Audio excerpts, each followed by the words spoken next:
the organization representing Hernandez.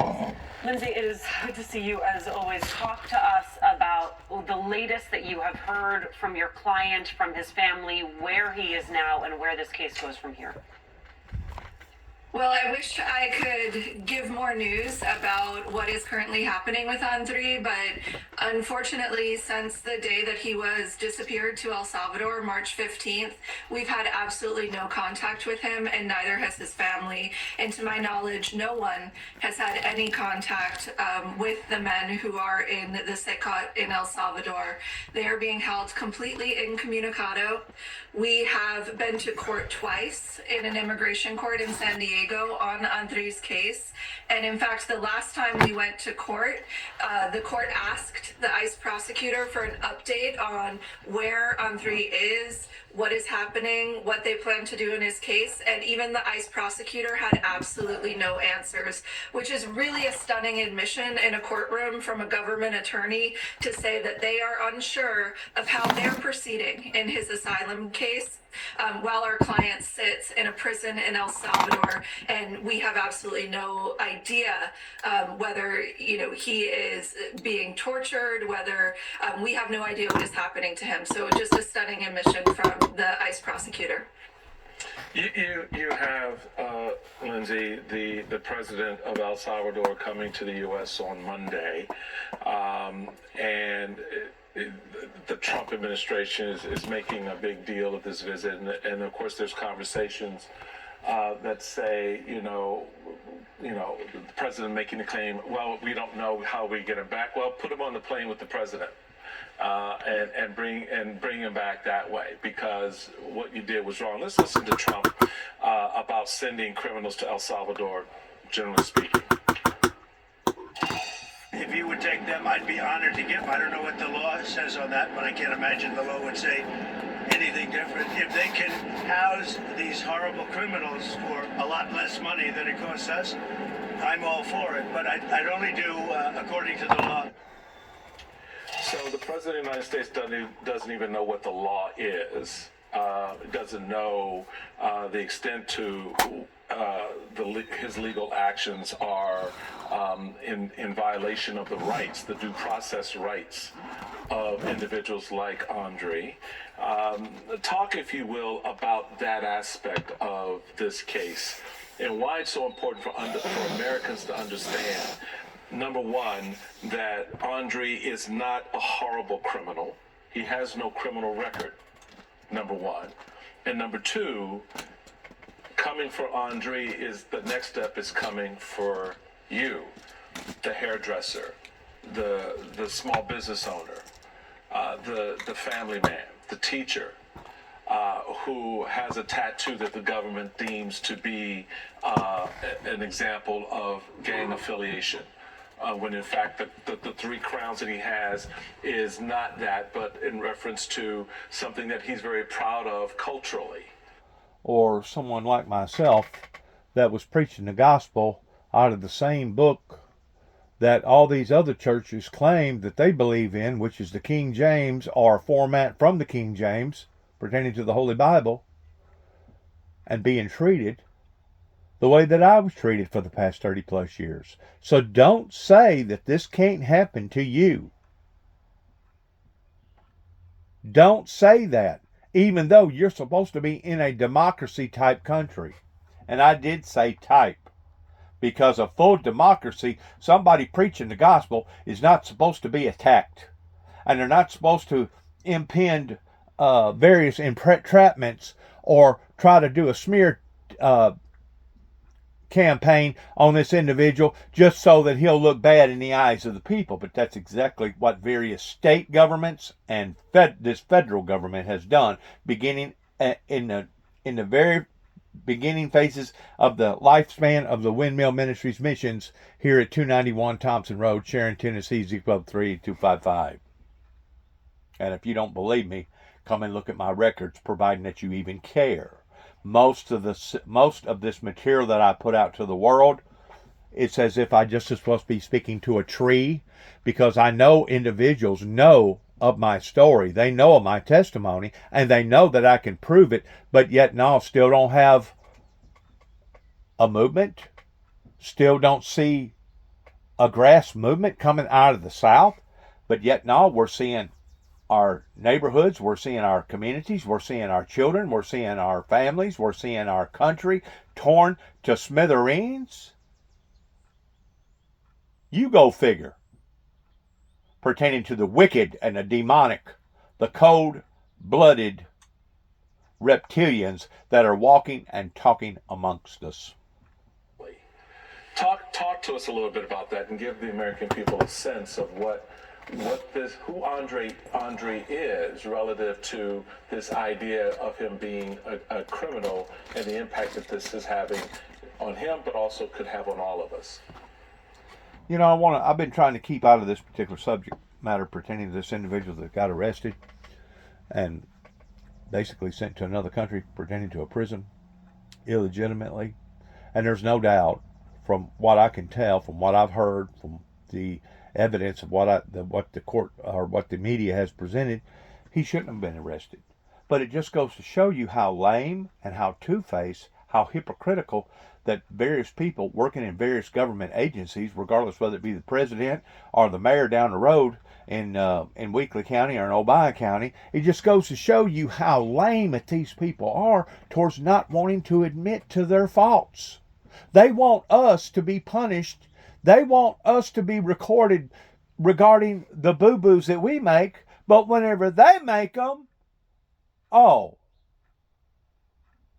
it's supposed to be out of sight, out of mind. You're not supposed to make reference to that. What are you doing mentioning those things, Juby? It's the only defense that I have, is making my case known before the people. And Tommy Moore and Mike Pence and all the mayors and all the other people associated with law enforcement in West Tennessee, Northwest Tennessee, they need to keep that in mind pertaining to how that my rights have been violated again and again and again, beginning since the first phases of me coming out into the eyes of the people that was basically enacted by Homeland Security Secret Service pertaining to the Bushes in Madison County, Tennessee, the same county that I lived in for approximately 10 years working for Collision Specialist Body Shop. Sure. Well, as you said, Andre, his case is really this tragic cultural misunderstanding. The crowns that he has are above his parents' names on his wrists, and they're in homage to the Three Kings play, which he has performed in his small town in Venezuela as part of a theater troupe since he was 7 years old. Andre is someone who came to the United States with absolutely no criminal history, and he actually had a document on him when he arrived certifying that he had no criminal history in Venezuela. He was in an ICE detention center from the moment he arrived in the United States, so there is absolutely no argument that could be made that he was any danger to anyone in the United States. He was someone who fled persecution. He is someone who was following the rules that were set out at the time by the Biden administration. He made an appointment. He submitted his asylum application, and he literally was disappeared from an ICE detention center in the middle of his proceedings. We were grateful to see this week that Governor Newsom put out a letter of support calling strongly on the Trump administration to bring Andre back and give him the due process that he was denied.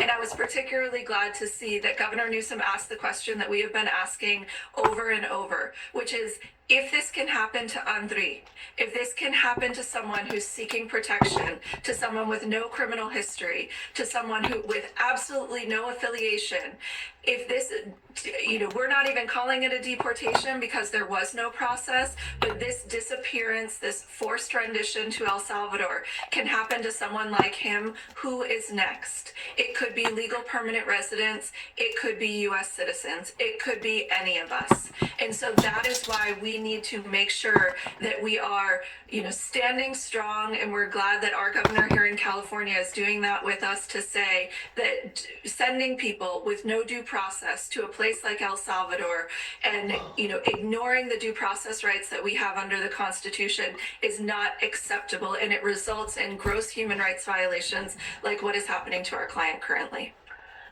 Or send them to a mental institution because they have the power based around reasonable suspicion. Now, how do you defy reasonable suspicion? Well, it's got to be reasonable. It's got to be somebody that's threatening to do bodily harm to either himself or to other people. That's called reasonable suspicion. Other than that, it's just called wild, outlandish suspicion. But for them to have done me the way that they have done me again and again and again, just because they got the power to do so, towards committing somebody to a mental institution for at least 72 hours before the doctors or the courts has to make a determination of whether or not this person does need to be confined or whether or not they need to be released, for them to have done me as many times as they have done me, for surely to God there's somebody out there that can see that that was wrong. In addition to what they done to me after they confiscated a little $2 sword from me in Madison County, charged me for a deadly weapon, and then whenever I did go to the courthouse to protest, what did the state of Tennessee do? They picked me up, throwed me in the back end of a police car, and hauled me to Bolivar like I was some sort of a crazy man, somebody that was out of his freaking mind, because I wanted peace. Because I was preaching out of the Bible pertaining to love and prosperity, grace, forgiveness, mercy. I've never, ever seen nor heard anything like this ever before. 60 Minutes checked, and they could not find criminal records for 75% of the Venezuelans now sitting in a prison in El Salvador. So Andre is one of many. I think it's important, and our team pulled this from the top. So in a way, the way that this presidency is doing things, and there's no doubt, if there's people over here that's illegal, grab them up, throw them into the slammer, and take them wherever they come from. Especially if they have heinous, dark records, in which that's debatable, pertaining to the type of record formula that they use in a lot of these countries, because some of these countries don't even have social security numbers yet, much less document people the way that we do over here, or that some other countries do in some other courts. The whole thing is whacked. And as far as I'm concerned, whenever you go to doing stuff that is not held responsible according to the due process, now you're leaning on the fringes of being a vigilante. Even though you may have the right to do what you're doing, you're still doing it in the pretense of a vigilante motive. In other words, you're over exhilarating your authority. That's exactly what happened to the people that got killed, that the government killed down in Mount Carmel, Waco, Texas. And that's exactly what happened to the people in the Oklahoma bombing that's coming up now within just a few days of their 30th anniversary. Because the government wants to get out of here, get out of the box, and do things in a wacky type way, it creates problems. Especially whenever you start breaking protocol. When you start breaking protocol pertaining to these things that's been studied and researched again and again and again, towards this is how the best way to do this. And if you don't go about doing it in that format, you're asking for it. And that's exactly what this state and federal governments, our state governments and federal government has done in the past 30 plus years, that now the people are becoming wise to. From the Time article, that people understand what is happening in this prison in El Salvador. Time writes, they entered their cold cells, 80 men per cell with steel planks per pod. No mats, no sheets, no pillows, no television, no books, no talking, no phone calls, and no visitors. For these Venezuelans, it was not just a prison they had arrived at. It was exile to another world, a place so cold and far from home, they may as well be sent into space, nameless and forgotten. Holding my camera, it was as if I watched them become ghosts. This is reporting by Philip Holsinger from March 21st. We talked a lot during family separation This is about so the terrible. trauma that the United States inflicted on already vulnerable populations. And Lindsay, I know that you are still in the thick of this, trying to figure out how you're going to get your client back. But I hope that you have the opportunity on the other side of this to ask what restitution looks like for this man who was coming to the United States seeking safety and instead found a danger that is arguably more profound than the danger he was in his home country. What does justice now look like for someone like Andre? Lame, Well, weak, we're looking at this one day at a time. But as Simone, you say, the bad. stories that we heard and what came out of that time, reporters' photos, is absolutely horrific. We know that our client, upon arrival, was crying, that he was being smacked, that he was crying out for his mom. To hear this about someone who we have met, who is by all accounts, a nice, kind, gentle person, is horrific. And to your point, Alicia, justice, we're looking at this one day at a time because our client is sitting in a cell in El Salvador at this moment. His life is in danger, and we are concerned that he will never leave because, in fact, human rights reports tell us that no one has so far.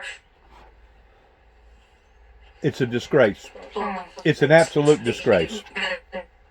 Lindsay's shot has frozen, but we are just grateful, Lindsay Kozlowski, for your time. And frankly, That was probably done intentionally because she was saying the wrong things. Somebody disagreed with what she was saying. They cut her off. your courage and the courage of the lawyers in your organization, because standing up for what is right against the United States government in these times is a radical act. We'll be right back, folks. Exactly. They'll mark you as a terrorist or a potential terrorist like they did me, which I was already marked a potential terrorist going all the way back to 1989, before the incident happened in 2005 in Martin, Tennessee, before the incident happened up around Grand Rivers and Benton and Calvert City around the Kentucky Dam in 2007, besides what went on in my life in 2009, and how that they planted a bomb in the back of my truck towards trying to make me look like a monster, which they themselves was a monster because they had no right in doing so. Once more, it was an overreaction by the law using extreme forces against my rights. Against my rights. It would have been different if I told them that I had some sort of means towards wanting to harm and hurt them at the memorial site, at the Oklahoma memorial site where the Timothy McVeigh bombing took place. I never did. I didn't have no intentions of harming or hurting nobody. I was just asking some questions, and I forgot what was in the back end of my truck, which was a sleeping bag, of all things. So that gives you the right to put a bomb in the back end of my truck and activate it and blow the shells out of my camper shell and destroy my camper. I'm surprised they didn't put a real bomb in there and basically blow the whole freaking automobile up. You think City Hall would have been willing to have paid me for another automobile if that's what that the agency had done, knowing that I requested and done what they told me to do towards going and getting 3 estimates pertaining to replacing my camper shell, and I was denied in the state of Oklahoma City, Oklahoma, in the city of Oklahoma, by their councilmen, by their mayor, even though they was the one that planted the bomb in the back end of my truck, even though they had absolutely no authentic cause. Zero.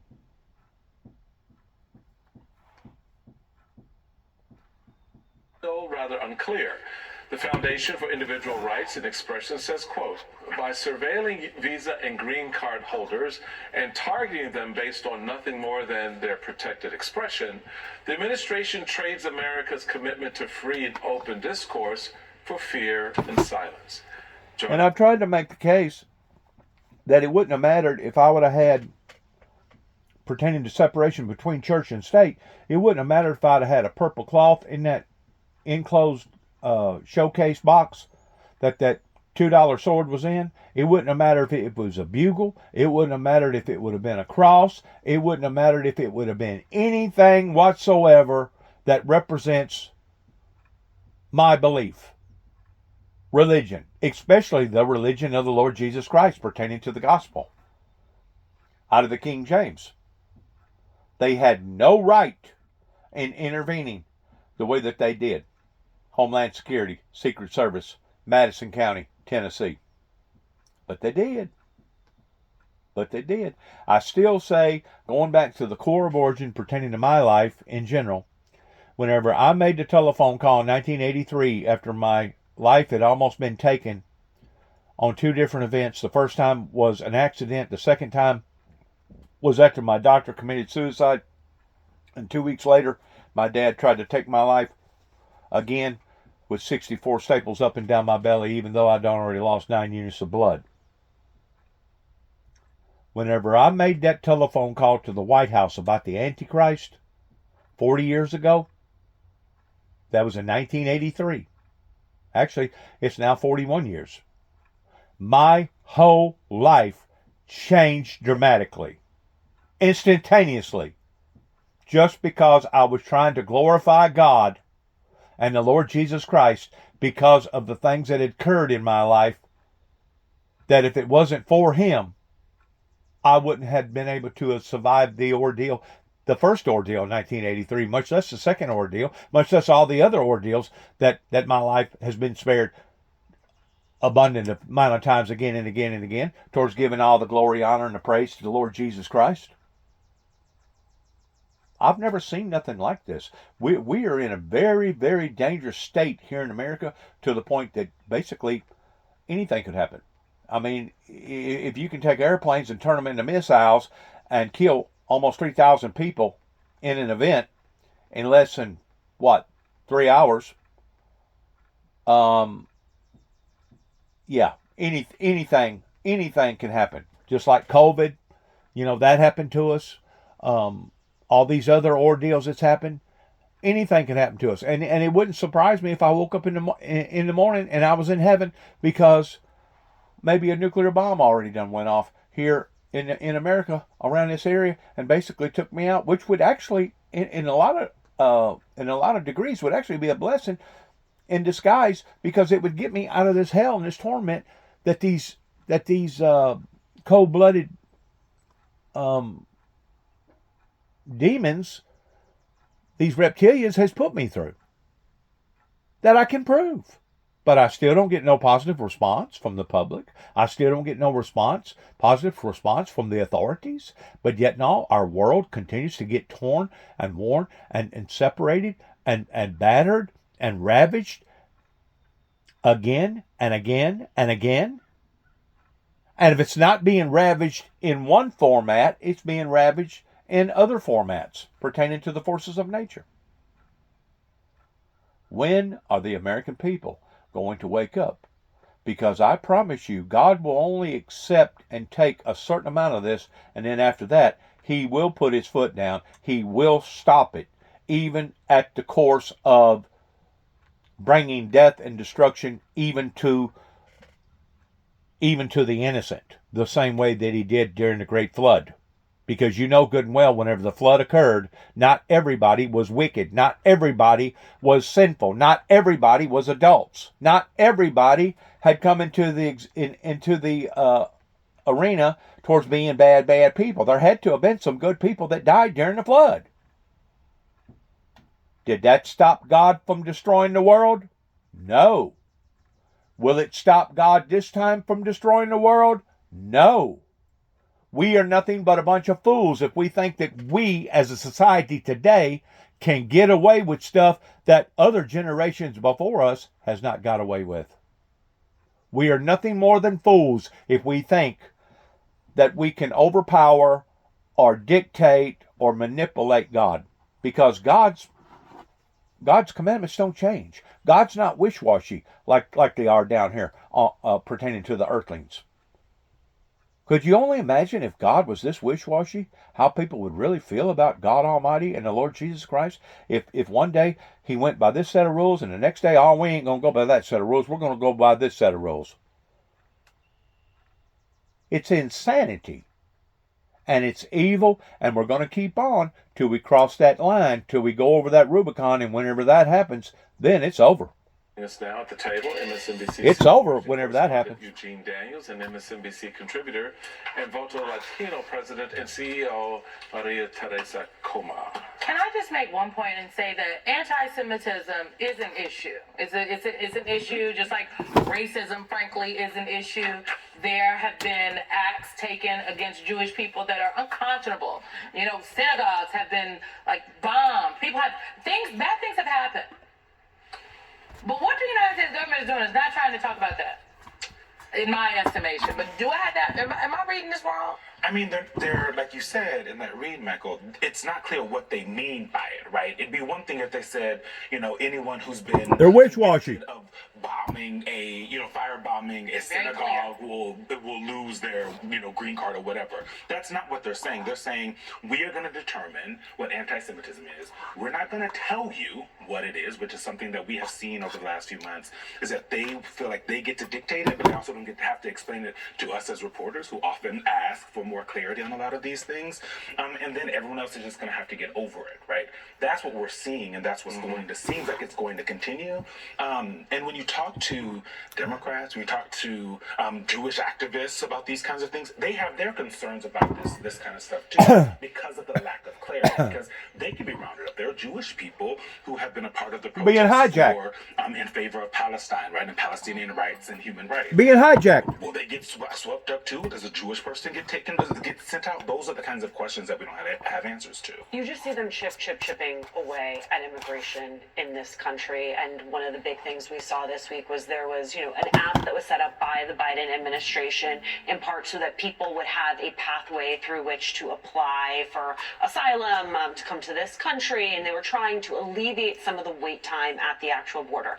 You now have the Trump administration saying anyone who came in through that app, which is to say anyone who followed the one available pathway, correct, now has to leave. And not only do they have to leave, but they're levying a $98 a day, $998 a day tax essentially for failing to do it. It is as though they are in a room thinking of every way they can possibly terrorize people and not do this in an orderly way. So I think, Alicia, what you're seeing from the administration, in its isolation, it seems like, okay, maybe it makes sense, right? But when you look at the totality of all the tools that they're doing to be anti-democratic, to be anti-immigrant, we should all take pause. Because they're starting with immigrants, but they're moving towards figuring out how to infringe the rights of Americans who are U.S. citizens as well. They already So have this to a certain idea now degree. that a court has approved a federal registry for every undocumented person to go register and get a number. We've lived that history before. The idea that now we followed the law and now I'm getting fined close to $1,000 a day, but I followed the law. The fact that now you have President Trump saying, you know what, if you're a U.S. citizen with really heinous crimes that are not defined, you might find yourself in a maximum security prison in El Salvador. This is a laboratory for anti-democratic principles, and every single American should be not only upset, but really afraid of how are they encroaching on our rights every single day. People should be outraged. My son should be outraged pertaining to the grief and despair that his dad has went through. But instead, my son rather have empathy and sympathy for his grandfather, which is my dad, even though he knows the history of my grandfather, even though he knows the history of his father.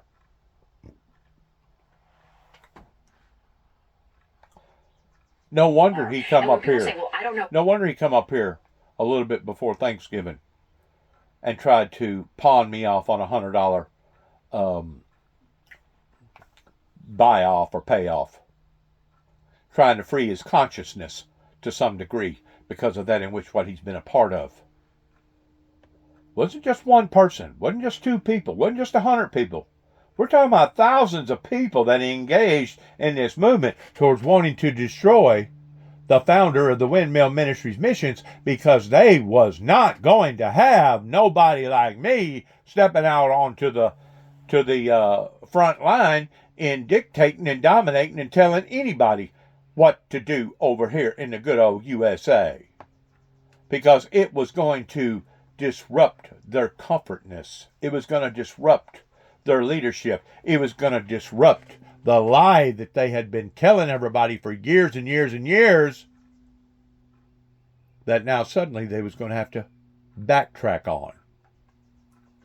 It's sickening. It's absolutely sickening. And that's the reason why that I can say the things that I say with a clear, open consciousness. I don't have to have drugs. I don't have to have alcohol. I don't have to have other forms of retaliations against myself to be able to live with myself. I can look at myself in the mirror every day and say, Dennis, you have done your very best. You have put forth your best foot. And I'm not saying that every move that I made was perfect, because I know that it wasn't. But whenever you have people that is dead set that they're not going to accept the things that you are teaching and preaching them, go back to what Christ said about those people that had this type of anointing. Christ said that it would have been better for Sodom and Gomorrah than for that group of people that wouldn't listen to you. And if you really study history, Israel basically fell to their knees within just, I think it was like 70 years after Jesus died and was resurrected. Because why? Because they would not accept the teachings coming from God's only begotten Son.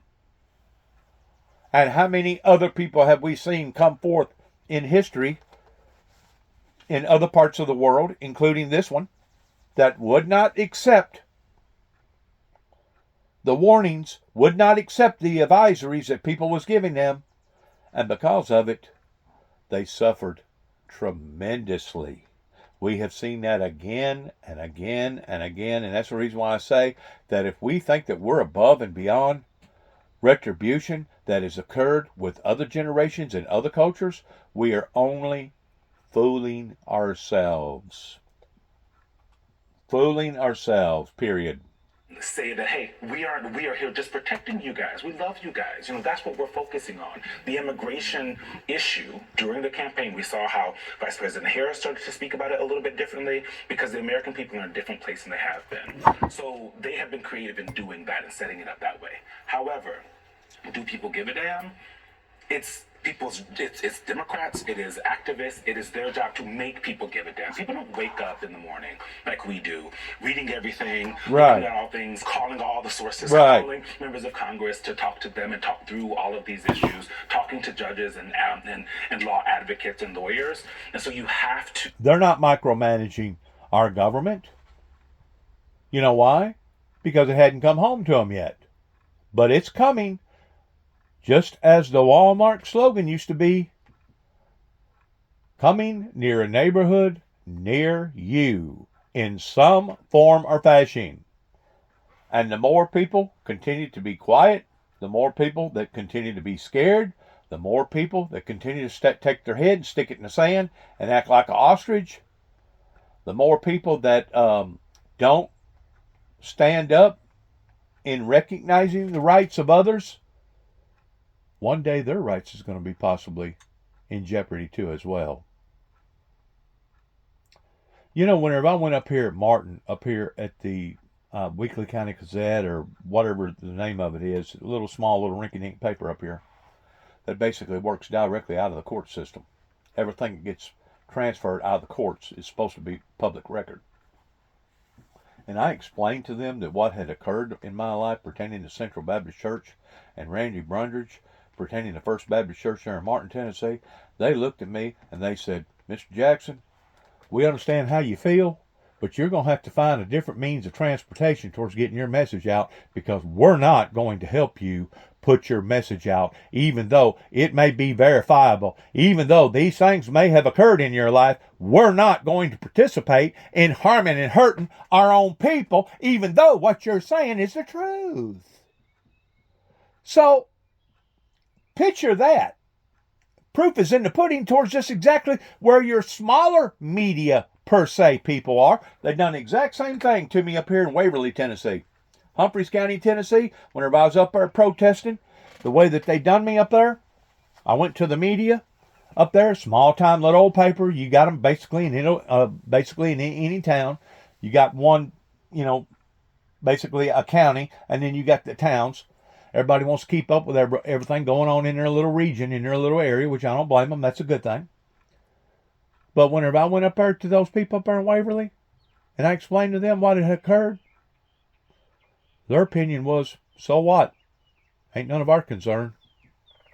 Well, a few years later, whenever 18 inches of rain fell out of the sky, and it took out about a third of their town and killed over 20, I think it was 23 or 24 people, I wonder at that point in time if it was a concern. God says specifically again and again, vengeance is mine, saith the Lord. God said again and again through the teachings of Christ that it would have been better for Sodom and Gomorrah than for that people that rejected or kicked that person out. And Christ even emphasized upon the fact that if you have done this to the least of these, my brethren, you have done it unto me. Those ain't my words. Those are the words coming out of the gospel. The words that supposedly all these people that go to churches are abiding by.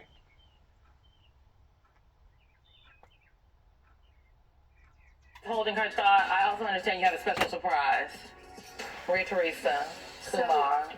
So about 17 years ago, I can't believe this, Voto Latino started recognizing exceptional people in media who were talking about the importance of the moment we're living in through diverse voices. And I have to say that this year's recipients are Alicia Menendez and Eugene Daniels. For the exceptional work that you have done in your careers, but more importantly, shedding light on this moment that our country needs clarity of the strength of the Fourth Estate. You do it with grace, you do it with thoughtfulness, you both do it with flair. But more importantly, all joking aside, what we're facing right now in America has never happened. And we can actually say that it's an assault on a multicultural America. And your voices and your representation are needed more now than ever. And so we are thrilled at Voto Latino to recognize both of you. I think it's in 2 weeks, with an award that I think not only exemplifies what you have done, but we can't wait to see what else you can do. This is can we just talk about this for a second? This is a really, we talk about like the people who are standing up and just speaking truth in this moment. Like, this is Now that's a watershed moment in being recognized by another country member of saying that. Instead, whenever I put the 4 horsemen of the apocalypse in the back end of my truck, my first response from Hayden and Macwright, Bonnell and Hayden and Macwright, was, my God, Dennis, where in the world did you come up with that kind of idea with all them horses? Well, it goes back to who originally started teaching them people, which was Brother Caldwell. That smoked like a freight train. That probably didn't have but an 8th grade education himself. You know, it all goes back to what the Bible teaches, that my people are destroyed because of lack of knowledge. And to think that Mr. Wooten, that owned Wooten Chevrolet Garage up here in Dresden, Tennessee, that his nephew, Jimmy Atkins, would basically give me an ultimatum in telling me that if I didn't give up the radio station pertaining to what I was preaching and teaching, that I just as well seek employment elsewhere, pretty well speaks volumes about this old way of thinking about the people around here that has been dead set in believing the things that they believe, and come hell or high water. And that's exactly what's happened just within the past, 10, 11, 2 weeks ago, maybe 3 weeks ago in this area. Come hell or high water, they're going to hang on to that in which what they originally believed and thought all along. I have never in my life seen such idioticness that has come from Northwest Tennessee. But yet, no, they want to preach about their patriotism. They want to stand behind Davy Crockett that sacrificed his life for some of our freedoms by going down into going down to Texas and fighting the Mexicans pertaining to the Alamo. They're full of it. They're absolutely full of it. They're a disgrace, and they don't even realize it. And then somebody like me tells them they're a disgrace, and then, boy, they sure enough swell up, man. They swell up like a big frog Oh, yeah. Oh, that just tells you about that guy. Oh, yeah, he ain't supposed to be telling us that. He ain't supposed to be doing it. Why ain't I? If it don't line up with Scripture, I'm going by what the Scripture says. I'm going by what the past pertaining to the truth has occurred. It would have been different if I was preaching myself. It would have been different if I was preaching like Jim Jones. It would have been different if I would have been preaching like David Koresh down in Mount Carmel, Waco, Texas. It would have been different if I was preaching some other type of ideology other than Christian ideology. Friends, I have been stomped on and not just hung out to dry, but literally put on a pedestal of crucifying my very soul. And they have done this in patterns that now we can look at the dots, put all the dots together,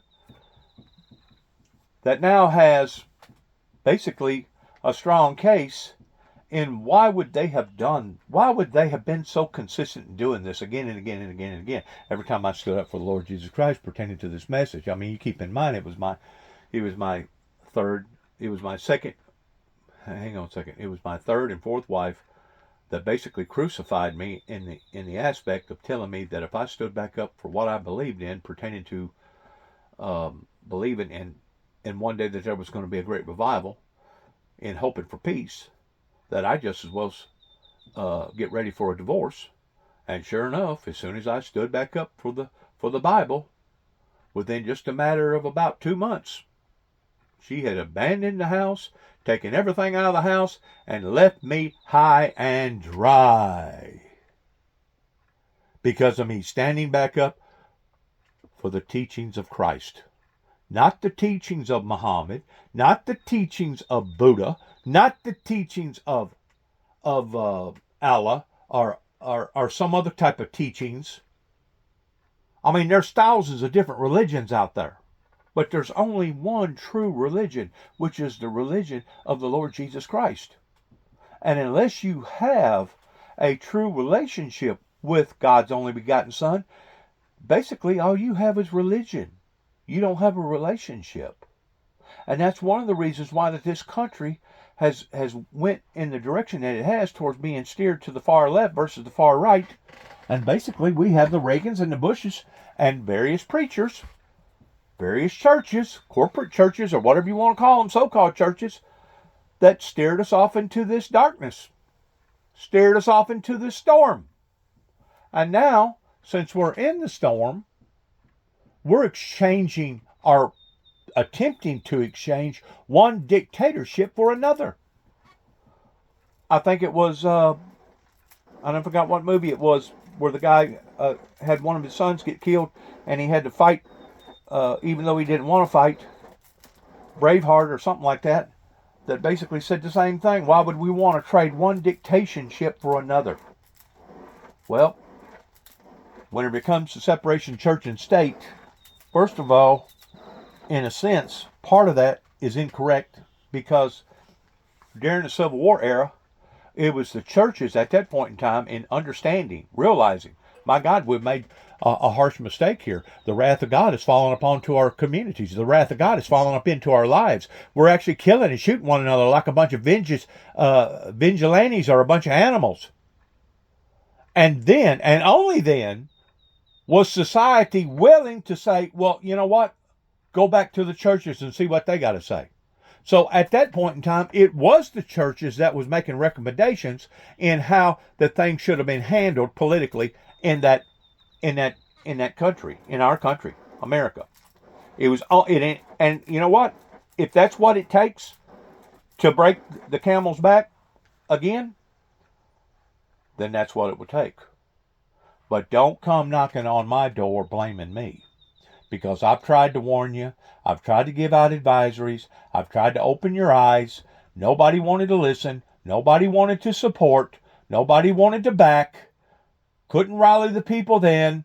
Obviously, I'm not rallying the people today, and because of it, I can see things falling apart even more so. Just like less than 2 weeks ago, all the I think it was something like 500 and something tornado sightings, or 400 and something tornado sightings. Maybe it was 300 and something tornado sightings. And basically, we got hammered with about 15 inches of rain. Some places a little more, some places a little less. Keep in mind what happened in Waverly, Tennessee, Humphreys County, just a few years ago. Keep in mind towards all the other tornadoes that hit recently up in around Paducah and hit up towards Casey and basically took that little community and tore it all to pieces, and took Hickman, Kentucky, and stayed on the ground for over 250 miles. A tornado killed over 100 people in that event. And since then, there's been floods and floods and floods and floods and more floods because of the deluges, because of the upper atmosphere warming up, holding more water, just like steam. Whenever you look at steam, if you turn the burner down halfway, the steam goes slow, right? It's moderate. It's still going up. Where does heat go? Heat goes up. Well, whenever you turn that burner full force, that steam is no longer being moderate or being just elevated in a small level. Now it's sure enough getting it. You know why? Because the hotter the steam, the hotter the air, the quicker it merges up towards the top. That's what's happening pertaining to our atmosphere above our heads. But yet now we got a president that swears and be damn that global warming is not real. And drill, baby, drill, baby, drill, drill, drill. Now, if the things that you've already experienced hasn't awakened you so far, get ready, because it's coming near a neighborhood near you that's even going to be worse. Since the direwolf. Those of you who've watched the Game of Thrones know what direwolves are. They roamed the earth many thousands of years ago, kind of like this little guy right here. Except a lot bigger, a lot heavier, and a lot more menacing. Now, until Monday, the last of its kind was seen, as I said, more than 10,000 years ago. But they're back. The dire wolf is, quote, de-extinct. Scientists have said that this is going to be they're from a company called Colossal Bioscientists. They say that they have successfully brought back the dire wolf, and that it's the first animal to be, quote, resurrected from extinction. They're little puppies there. The news of the return of the dire wolf will be the cover story of the upcoming issue of Time magazine. It's got the word extinct on it, and then it's crossed out. The New Yorker also published a big feature about it this week. Many other sites picked up the story. It was also shared widely on social media. This is amazing stuff. Until you get a little deeper into the story, because while Colossal Biosciences, a company that's trying to bring back the woolly mammoth, says that it's de-extincted the dire wolf, some reporters did a little bit more digging and found out that's not actually true. That in fact, the dire wolf that they said they brought back from extinction is actually a gray wolf. It's a common gray wolf that has been engineered. They've taken some DNA from some long dead dire wolves, and then they've put it into a gray wolf, which has made the gray wolf much more white and has a bigger skull and bigger teeth and all that kind of stuff. But it's basically a genetically engineered gray wolf. Gray wolves are the closest living things to dire wolves, but they are actually an entirely different species. Colossal Biosciences made 20 edits to the genetic code of the common gray wolf, gave it some dire wolf characteristics, as I said, fur, larger size skull, bigger teeth, whatever. However, experts say they do not mean that Colossal has resurrected the dire wolf. The creature that Colossal tells us are dire wolves are actually just a hybrid of the two wolf species, according to... Okay, ask yourself a question. If these mad scientists, these Dr. Jekylls and Mr. Hydes, can do this, do you not think that they can go in and get the marrow out of other bones, to get the DNA out of dinosaurs and other types of creatures that used to roam the earth, and do the same thing? That's what they're working on. That's exactly what they're working on. They're working towards unleashing something into society that mankind will not be able to control, kind of like Godzilla, that nothing can kill.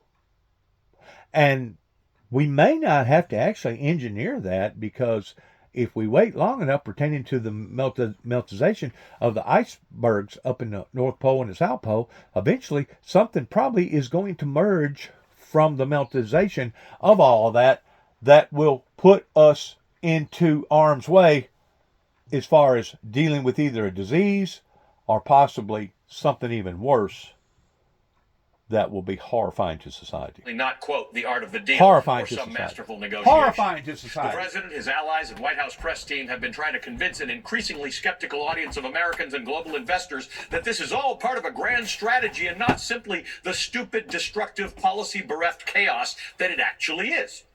And as with the dire wolf that is not a dire wolf, I think we all deserve a more thorough explanation of what the art of the deal means, because right now I neither want a gray wolf made to look like a dire wolf, nor do I want the negotiator in chief wrecking our collective prosperity. We have just gone through the most turbulent week in financial markets since the pandemic, which has now led to the weakening of the U.S. dollar and a sell-off in bonds that has jeopardized America's status as a safe haven. JP Morgan's CEO, Jamie Dimon, says that Trump's tariffs are likely to lead to a recession. Other CEOs say we may already be in a recession. But this show isn't about Wall Street, it's about you. Average Americans are quickly losing faith in the economy. The University of Michigan just released its latest consumer sentiment index yesterday. Now, this is the gold standard in measuring the public's confidence in the economy. And the latest data shows that consumer sentiment is at an historic low. It fell sharply from 57 in March to 50.8 this month, a drop of 11%. That's the second lowest reading ever since they started the survey, all the way back since dire wolves roamed the earth. Okay, that's a lie. But there have been so many lies told this week, I'm guessing that one would go unnoticed. In truth, consumer confidence is at its second lowest level in 73 years, which was in the lowest level was in June of 2022. And it's at a lower level than at any point during the Great Recession. Now, maybe it's because I know more about business and economics than I do about art, but I'm struggling to see what is so artful about the so-called art of the deal here. From what I can tell, it's a trick. A fancied-up gray wolf ain't a dire wolf. And a failed attempt at a chaotic tariff plan that could sink the U.S. dollar, spike your costs and your interest rates, and send the world into a global financial crisis while annoying our allies is not artful. And you shouldn't fall for it. Lest we forget, the man behind the art of the deal is actually a man behind many failed business ventures, including some that were forced to declare bankruptcy. The so-called deal maker has been known for going back on his word and stiffing contractors and workers that he hired. He's been sued multiple times over it. Donald Trump is a salesman and a showman. He has many memorable catchphrases. The art of the deal, you're fired, make America great again. He sold April 2nd as Liberation Day, and then the stock market lost $6 trillion in value in the 2 days after he initially announced tariffs on dozens of countries. And as Americans' retirement accounts continue to lose value, the White House passed it off as, quote, short-term pain for long-term gain. Another catchy phrase. I mean, who doesn't like a good rhyme?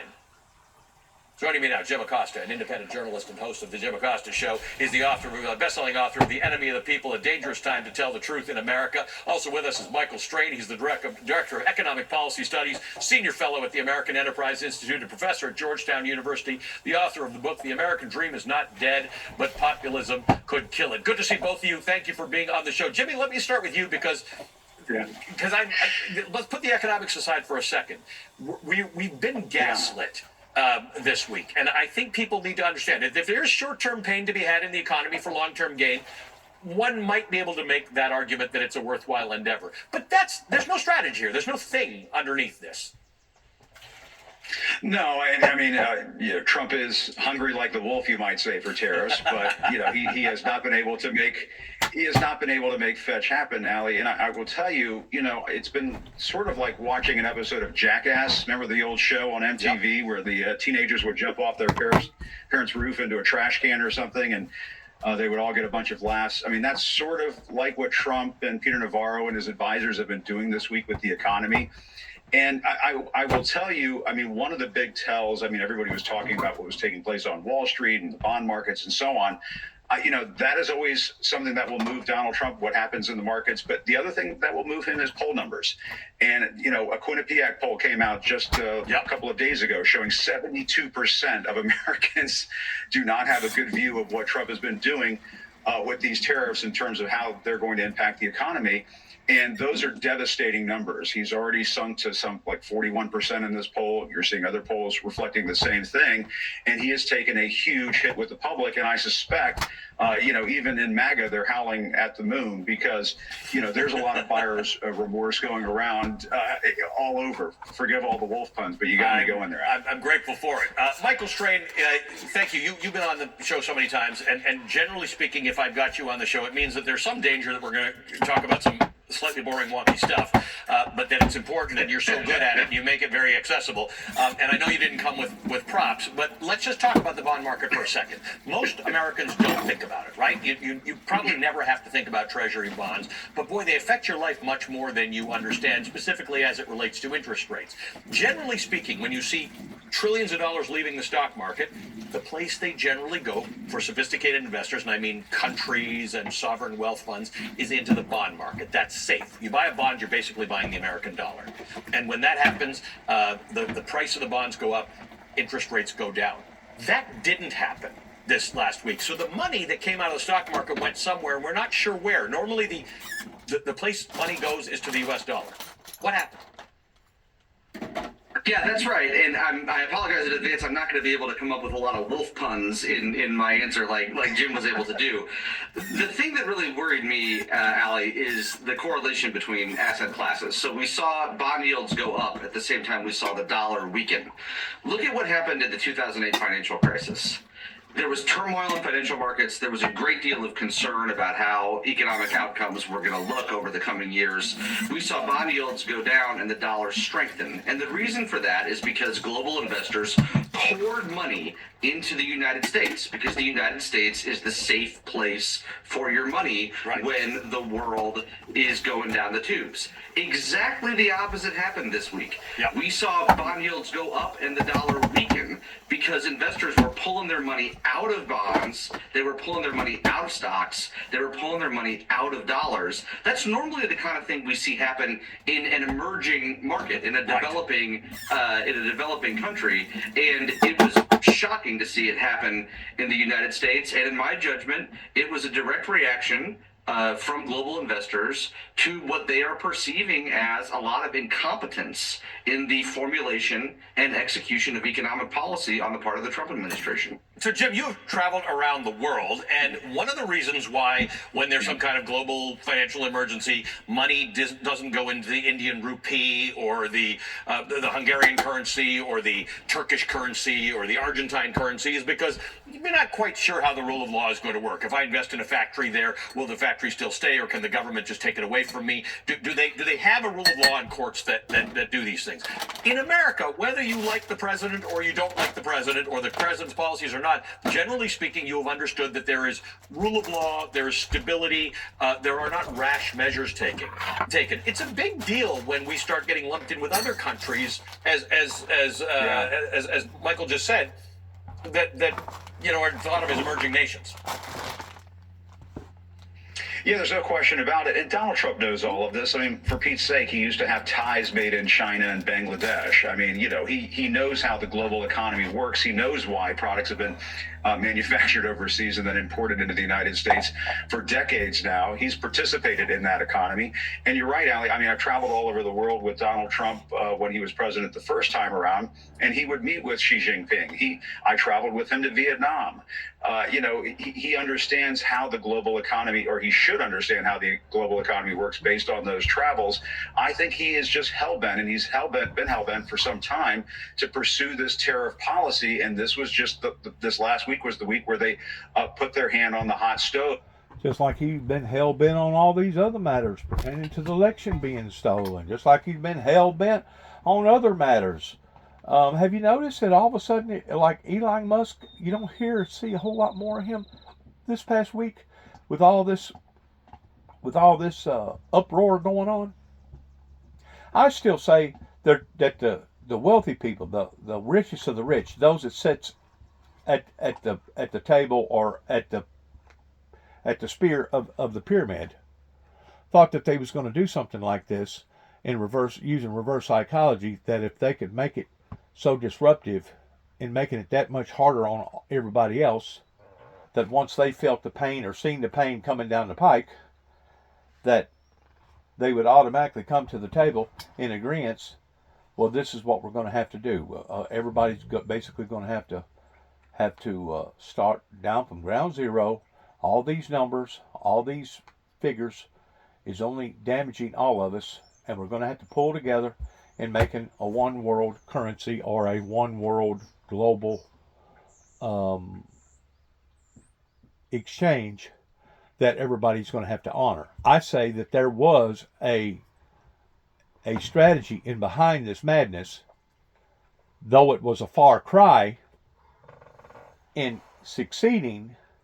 But in succeeding, if they was going to succeed, whenever it comes to other superpowers, including India, not just China, not just other big economies, but what they're seeing is the hesitances of resistance in all these other major superpowers, or at least one or two of them, and because of it, it's going to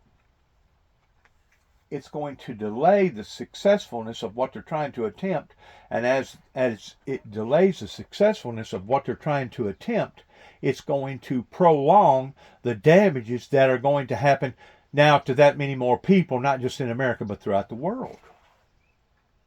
And if civilized people don't stand up against this, and this is the very reason why that I decided that I wasn't going to participate in this presidential election coming up, or that did come up here in America, is because I could not foresee any way that, logically speaking, that they was going to attempt to reboot the system or retweak or reconform or realign things back to the way that they should be without going through these major sacrifices. And of course, we know who's going to be doing the sacrificing. It's going to be the ones that's already unfortunate. It's going to be the poorest of the poor. It's going to be those that's already either on retirement or disability that does have imperillablenesses to the degree that they can't get out here and work like everybody else.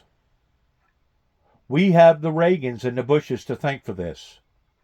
Going back now 40 plus years, I keep saying 30 plus years, I'm going to change my strategy and start saying 40 plus years, because it was since Reagan got elected after Carter, since they decided that they was no longer going to back the American currency with gold. I think that either happened during Nixon era or Carter era.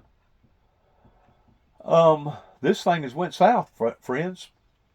It has went south, and to think that Donald J. Trump, whenever COVID first happened, one of the first people that he picked out of the alignment to stand with the government was who?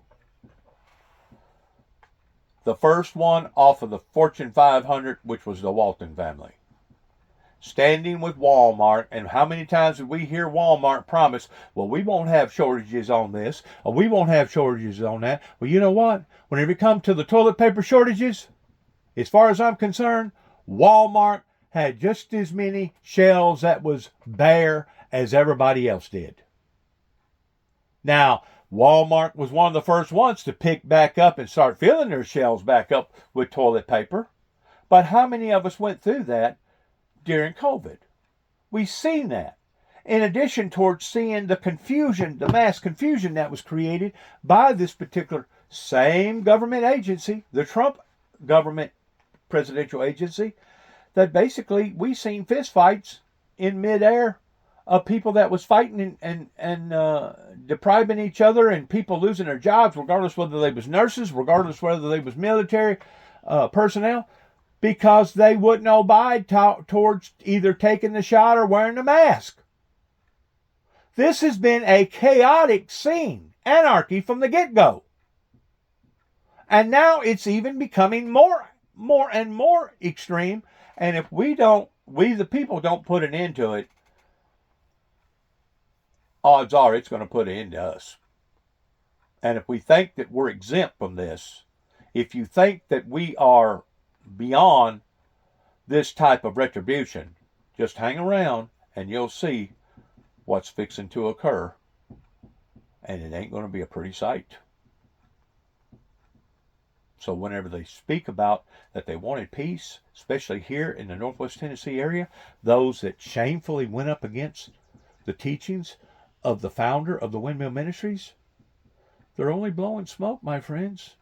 They're only following their same patterns, which is being hypocritical. Do as I say and not as I do.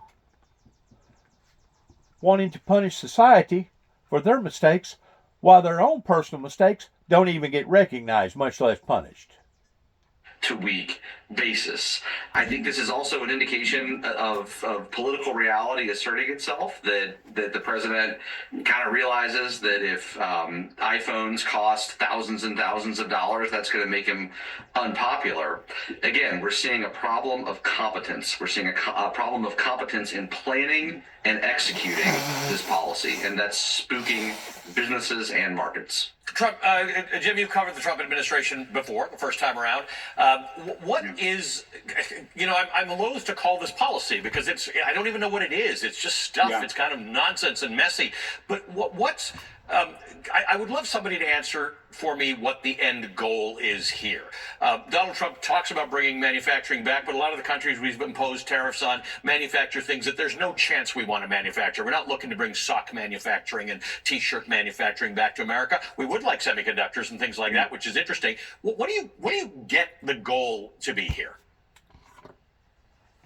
I mean, a couple of things. I mean, what are the points of having tariffs on China if you're going to exempt phones, if you're going to exempt iPhones? I mean, that's people were worried that iPhones were going to go up so much in cost that they were starting to flood into their nearest Apple store.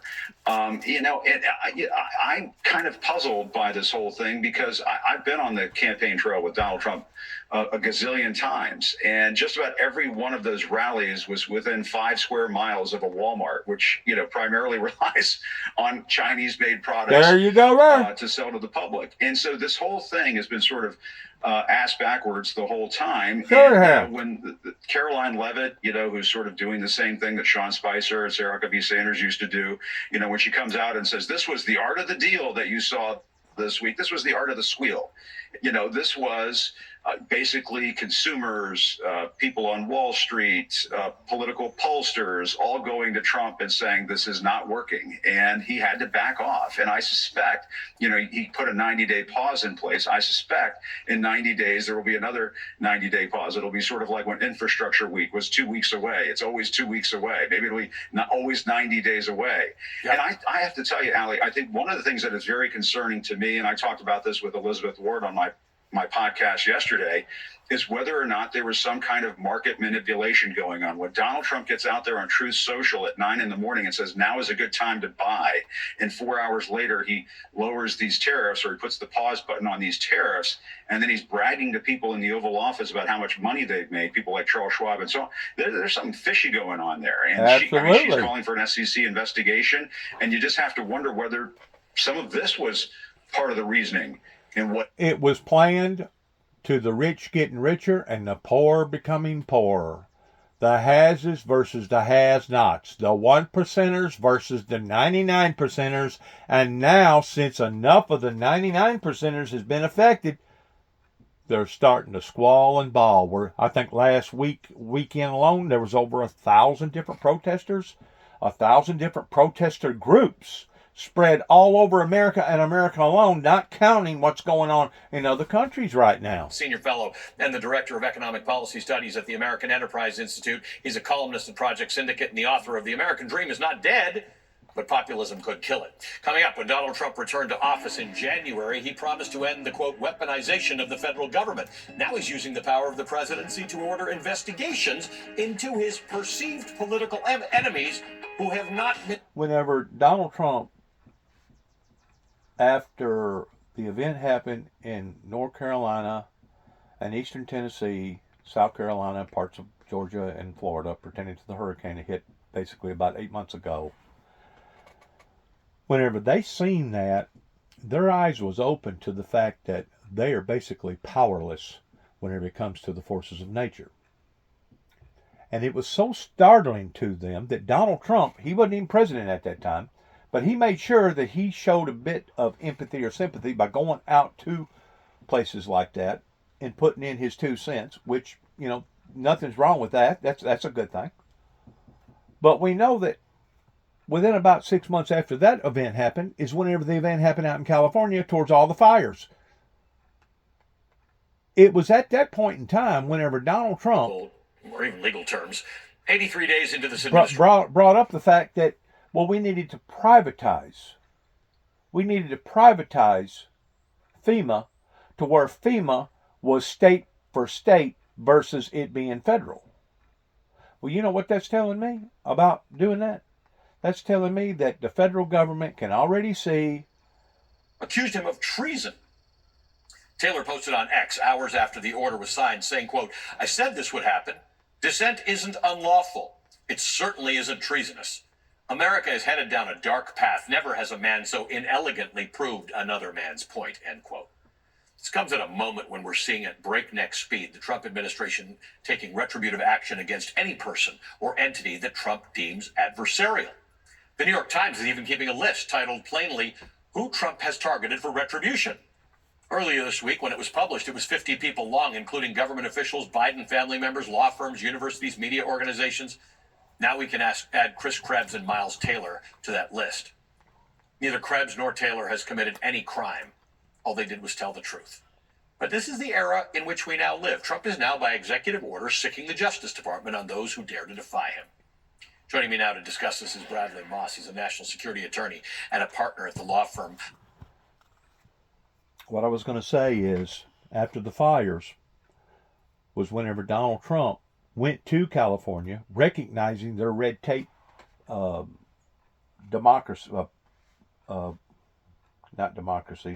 autocracy in how that they handle things, that some of those people, after they get through filing for building something, takes as much as 18 months before they finally get it approved, before the first spade of dirt gets moved towards people starting their project toward building their homes back. Because of the bureaucracy, I'm trying to think of the right word. I know the word, I just can't pronounce it. Donald Trump went out there, but in exchange of him going out there is whenever he started bringing up the fact of privatizing FEMA. Well, what's next? Kind of like what Hillary Clinton said whenever some bad event happened pertaining to her being called on the carpet pertaining to the Benghazi deal. Are they going to privatize Social Security? Are they going to basically make each person be independent in their Social Security retirement to the degree that now the federal government is no longer as a comfort zone or I guess you'd call it an insurance policy, to the degree that we have the federal government to rely upon? That's the way it's leaning. That's the way it's going. And you don't have to be an educated person to see these things right in front of your very eyes towards it happening here in America, which are supposed to be absolutely wrong in the aspect that was the reason why our forefathers, that was the reason why our ancestors helped to engage these policies and put these safety zones in our lives. That way, if something did happen to us, we wouldn't just be devastated.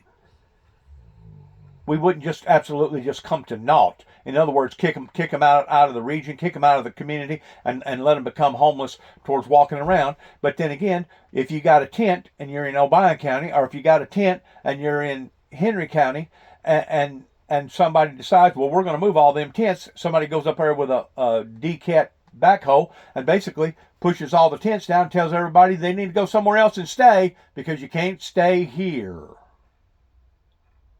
Well, where are the homeless people supposed to stay?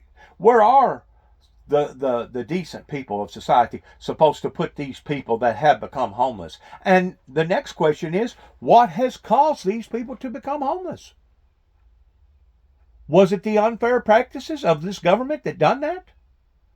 The way it looks like that's where it's all heading to. My friends, this is a bad, bad thing. This is a bad, bad thing. And to think that Donald Trump wants to rub shoulders with the wickedest of the wicked or stand on national TV with the Walton family, the same as Mr. Senior Bush, Mr. Walter Bush, H. Bush, stood on the national stage with Sam Walton, and Sam Walton looked at the American people and said, America first, America first. We will always build America. We will always sell America. America, America, America. That's all he spit out of his mouth. And less than, 7, 8 years later, however long it was, the old man died, and we see what the family done to America. We see what the Walton family done to America. The sad thing about what Walmart done to America is that all these other retail stores done the exact same thing. It wasn't just clothes. It wasn't just underwear being made in a sweatshop down in Honduras or Felice somewhere in South America. But it was saws, it was hammers, it was tools.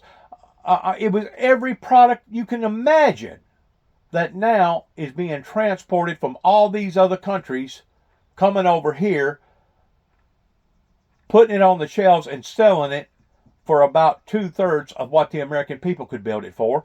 And the thing about it is, most of the products that we get from overseas in other countries ain't near the quality, and it don't last near as well it did back whenever I was growing up. You could take a Tonka toy and you could literally throw it up against a tree probably a dozen times before any parts would start falling off of it, or you'd start bending it. If you was a 3-year-old kid, you could take that Tonka toy and you could throw it against a tree or throw it on the asphalt or the concrete, and it would still be a Tonka toy. Today, you try to do a toy that way, that we're spending 3 times more for the toy because it's made out of plastic, because they're gouging, once more, the consumer, saying, the reason why we're having charge is because it's got fossil fuel that's made pertaining to the plastics. Well, the thing about it is, it's the fossil fuel that's killing us. It's the fossil fuel that's giving everybody cancer, because they claim now that whenever you drink a bottle of water, I don't know how many particles of plastic that a person actually drinks every time they drink a new bottle of water. Well, basically what you're drinking is fossil fuel, because that's what plastic is made out of. It's fossil fuel, especially whenever you have that many particles floating around that you can't see with the naked eye because it's clear to begin with.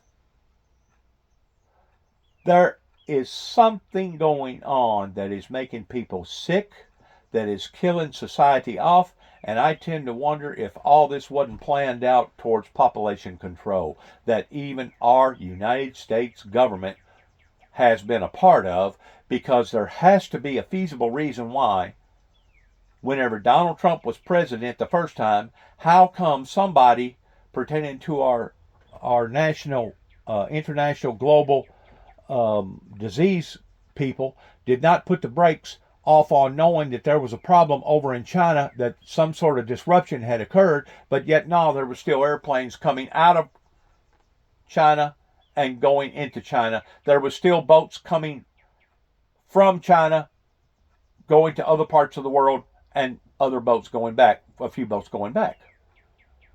This has been a planned event of the 1%ers going up against the 99%ers, and we see the reason why we see the reason why the China done that is because they was having strong arm approaches pertaining to various people that was protesting against their own government, that at that time they was using water cannons and rubber bullets, and once it got to the point that it was an uncontrollable situation, that's whenever once more the 1%ers, those that's in power, decided, well, this is what we're going to have to do. We're going to have to slow them down, and they released a disease out into society to the degree that they started using barbaric measures just to be able to confine their citizens and basically putting them in isolated areas and welding the doors up and not letting them come out. My friends, unless the 99%ers goes up against this evil act that's now affecting not just a few people's lives, but now millions of people's lives. Unless we're willing to stand up against this, it's only going to drastically get worse and worse and worse and worse. And ultimately, in the end, you can blame the elders, you can blame the baby boomers, you can blame the United States federal government, you can blame China, you can blame Russia, you can blame whoever you want to blame. But ultimately, whenever it's all said and done with, you ain't going to have no one to blame but yourselves. Because you did not stand up in opposing these factors and these facts that we're now looking at on a day-to-day, everyday level that are only escalating and getting worse instead of better. And I can say basically the same thing pertaining to the forces of nature regarding Satan coming down in great wrath, just as the Bible teaches. For in the last days, he will be nothing but a raging tyrant, and this raging tyrant can come in the form of storms, it can come in the form of hurricanes, it can come in the form of droughts, it can come in the form of political parties, it can come in the form of oligarchs, it can come in the form of anything to dictate and dominate to God's people. And basically the bottom line is this: God's people, God's true people down here on the planet, has already become enslaved. Though they may not use an actual ball and chain, though they may not use a whip per se, but whenever you become to the point that they have defaulted on your loan, and even though you refuse to abide by their wishes towards moving out of the home that at one time you used to call your home, and the police has the right in coming out to your property and taking all your furniture and putting it beside the ditch. That way, if you don't get your own furniture out of the yard and out of the elements of the weather, you have no one to blame but yourself, and eventually either the city or the county will come and pick it up and take it to the dump. Now, if that's not using force in the same format that basically happened during the Nazism reign, I don't know what isn't, or I don't know what is, because I mean, in comparison, that's just exactly what it is. And there's no doubt some people has purposely done what they've done intentionally, thinking that they was going to get ahead of the game by not working or by not honoring their word in their contracts that they have made, either with their automobiles or their homes. And to some degree, some of those people actually deserve to be kicked out, and their furniture does deserve to be kicked out and put out on the road. But not all of them. But not all of them. Everybody is not bad people. And sometimes unforeseeable things happen to good people towards unintended consequences, that one thing leads to another. And the fact of the matter is, with 90,000 factories leaving America in the past 30 plus years, and now these towns is left desolate,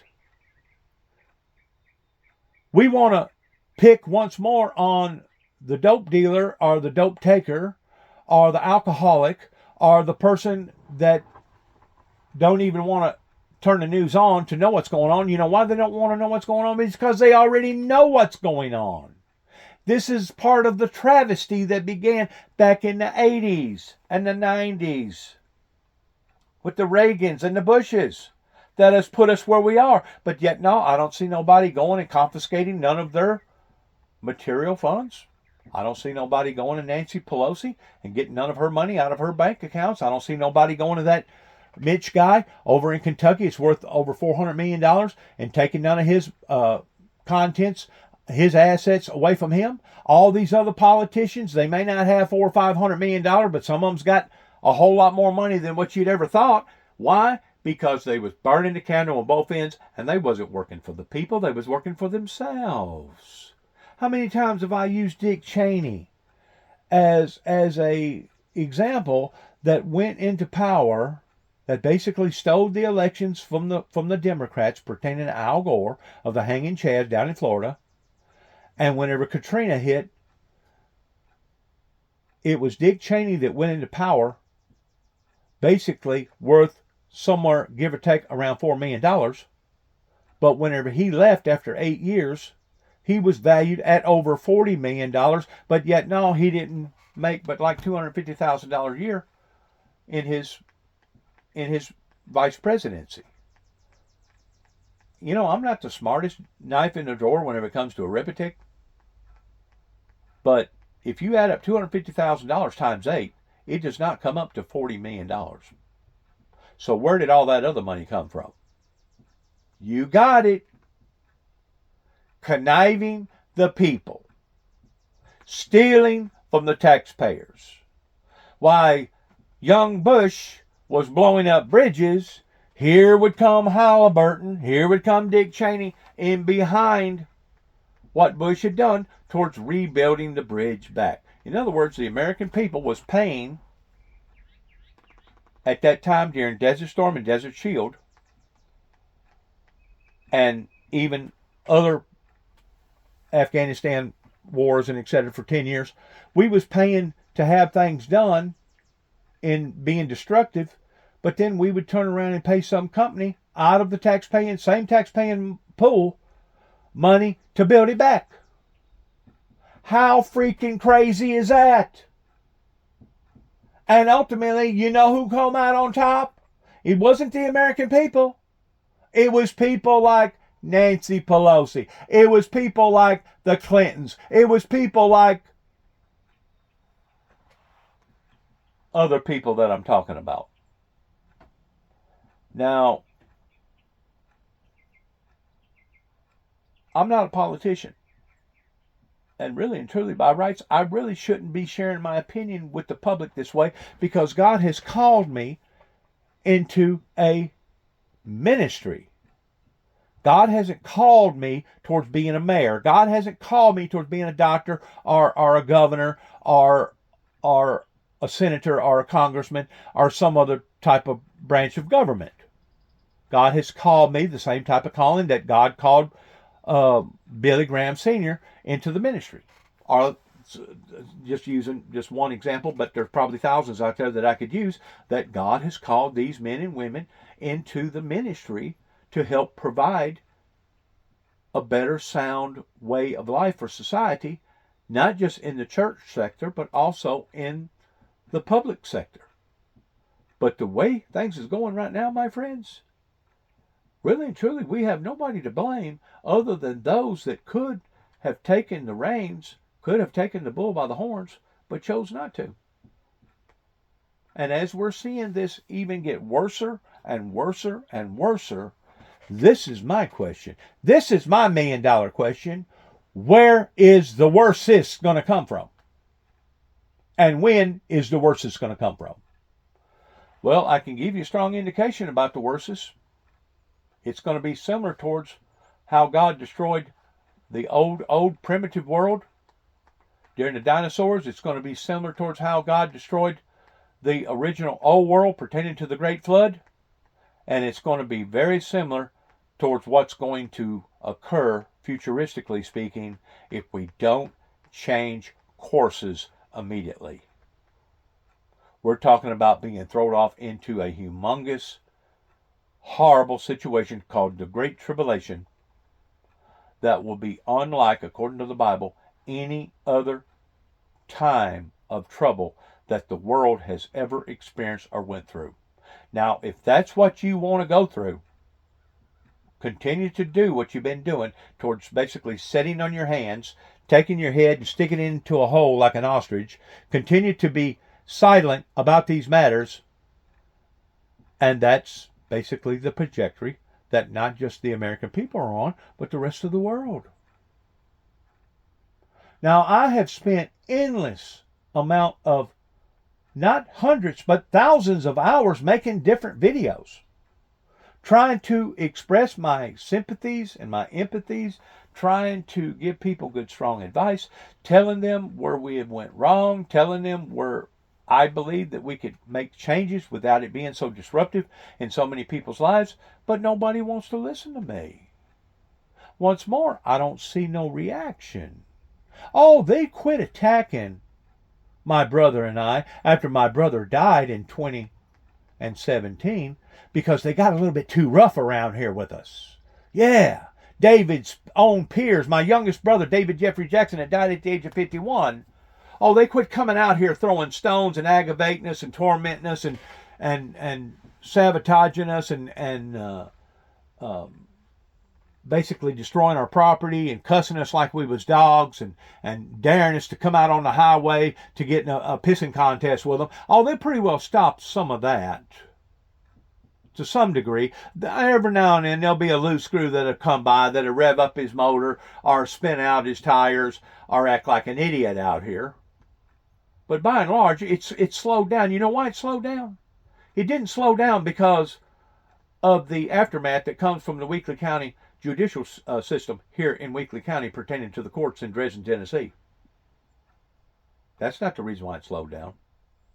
The reason why it slowed down was because God showed these people around here that if you continue to keep picking and poking and doing his people wrong, all that's going to backfire on you. And whenever people started dying around here by the groves, either by heart attacks, aneurysms, suicides, overdoses, running off into trees or bridges, or etc., being at the wrong place at the wrong time and shooting and killing their wife and then turning around and shooting and killing themselves. Whenever all the exchange of these things started happening, people started opening up their eyes, wondering, my God, what's going on here? Well, it wasn't the courts that protected the Jackson family at 291 Thompson Road, Sharon, Tennessee.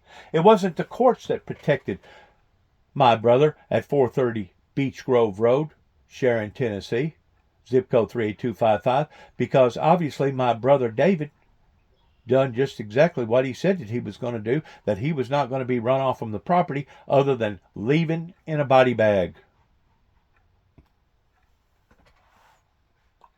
Guess what? That's my view too. You're not running me off. I'm not leaving like a cowed down dog with its tail stuck between its legs just because of the anti-Semitism around here that has fumigated in the past 40 years now since I made that telephone call to the White House about the Antichrist. This is coming, and it's coming in full force. And it's coming near a neighborhood near you. And if you want to watch more people suffer, because I guarantee you the town of Reeves that suffered, give or take probably about 2 months ago, whenever it rained and rained and rained to the point that the levee broke. And now this time, whenever it rained and rained and rained, I don't think the levee actually broke, or that's what I was told, that the levee didn't actually break, but it was so much rain with them being down in basically a bowl, they all had to evacuate their houses and homes anyway. If that's not bringing misery and sorrow into people's lives that didn't have nothing to do with this resistance movement that began way, way back then, I don't know what is. Just like all the people that got drowned and killed in Waverly, Tennessee a few years ago, you tell me what's going on. Vengeance is mine, saith the Lord. See, I don't have to get out here and threaten people. I don't have to get out here and act like a bully and basically threaten the judges or the prosecuting attorneys or the courts or basically the probation officers or the mayors or whoever else is associated with this particular broken system. You know why? Because if I was to do that, first of all, that's against the law. And second of all, that would give them mere legal opportunity of, yes, coming out here and using, once more, Gestapo-type tactics in roughing up Juby. Trying to end Juby to the degree that Juby will not have no influence with society, even though they know that Juby has been persistent with his message for the past 30 plus years, and even though they know that it's been God that has saved Juby's life an endless amount of times, That's the whole primary cause of this resistance movement that's happened to me, is because they did know. Is because they was trying to stop biblical Bible prophecy from happening, and now it's blowed up all in their faces. But yet, no, we don't see nobody being held accountable towards going in and taking their assets, going and getting their vacation homes, going in and putting them from a brand new Cadillac or a Lexus or a Mercedes and putting them in a Dodge or some other kind of second-rate vehicle. Going from living in a $1 million home or a $500,000 home to living in basically a trailer house. We don't see nobody doing that. So that's where your 2-tier system comes from. Your 3-tier system, that comes from the people that are already poor. That comes from the people that are already unfortunate because all the jobs left America, 90,000+ factories left America, and now people don't have nothing else to do other than to try to survive the best way that they can. And if they get caught with their hand in a cookie jar, the system's going to make them pay. Going to make them pay severely. But yet, no, we don't see nobody making these politicians that's put this thing in the shape that it's in, beginning right here in Northwest Tennessee. And you call this justice? Especially whenever the weak-minded or the unfortunate people, basically the working class, does say something a little disruptive and people don't like it, and the next thing you know, well, we're going to go after that person. We're going to make them walk the plank because they stepped on a nickel, even though Judge so-and-so down the road here got caught messing around with his granddaughter towards being a sexual predator, or he got caught doing this, got caught doing that, and all of a sudden he basically got a slap on the hand, or the sheriff over in Gibson County that got caught embezzling, ain't no telling how many thousands and thousands of dollars from the good citizens of Gibson County, that basically only got a slap on the back of the hand, to the point if it would have been me or you, we would have been in jail probably indefinitely. So whenever it comes to the weak-minded, whenever it comes to the unfortunate, whenever it comes to those that are dependent upon good representation coming from the public defenders, well, you can just look at my case, just one case of one person, and see where I have been treated unfairly, not just in Weakley County, not just in the state of Tennessee, but in the state of Kentucky and in the state of Oklahoma City, Oklahoma, and almost come being unfair in Atlanta, Georgia, and did to some degree get roughed up, but they didn't pursue their legal action like either Kentucky or Tennessee or even Oklahoma has pursued. In other words, they knew their boundaries pertaining to what that they could do and what they couldn't do in Atlanta, Georgia, and they only took it as far as they should have taken it, and beyond that point, they would have been looked down upon the same as Tennessee, Kentucky, and Oklahoma. Now, friends, I ain't making hundreds, if not thousands of videos and spending thousands of hours in front of a TV set basically talking to myself, or now since I got a dog, he's listening to me now. But I'm not doing this just to hear myself talk. Because if I wanted to do that, I'd just go out here and start preaching to a tree. If that's the primary reason why that I'm doing this, is to hear myself talk. I'm actually trying to help humanity. But humanity don't want help, or those that do want to embark upon doing the right thing are scared to, because they're afraid that the same thing's going to happen to them that's happened to other people that has stood up with the truth. So this program that they're talking about today towards standing up for the truth and how dangerous that it is in the 21st century here in America in the year 2025 is not a stretch of their imagination. It is actually that way. And whenever we see a government basically treating its citizens towards do as we say and not as I do, towards being that hypocritical to the point that whenever they make a mistake, regardless whether it be COVID, regardless whether it be arresting people that they shouldn't arrest and sending them to another country, and they're not willing to admit, or they have telephone calls and they're issuing these calls out on an open line that any and everybody can listen to or intervene on, and they're not willing to admit it. They're not willing to come clean on their mistakes. We're dealing with a very, very corrupt government that begins on the upper levels and goes all the way down to the counties. It hasn't changed. And I've said this before, it doesn't matter what horse you want to put on the mantle for everybody to look at, whether or not it be a Democrat horse or a Republican horse. The bottom line is this: the 1%ers are controlling the 99%ers. They've been controlling them. They're going to continue to control them. They have learned how to maneuver or manipulate the system to the degree that you can call them Democrats 4 years and you can call them Republicans the next 4 years. It don't matter. It's still going to be your conglomerates, your 1%ers that's controlling the 99%ers. And if you can't see that, then maybe you shouldn't be listening to any of my videos, because obviously I'm not getting no support from you anyway.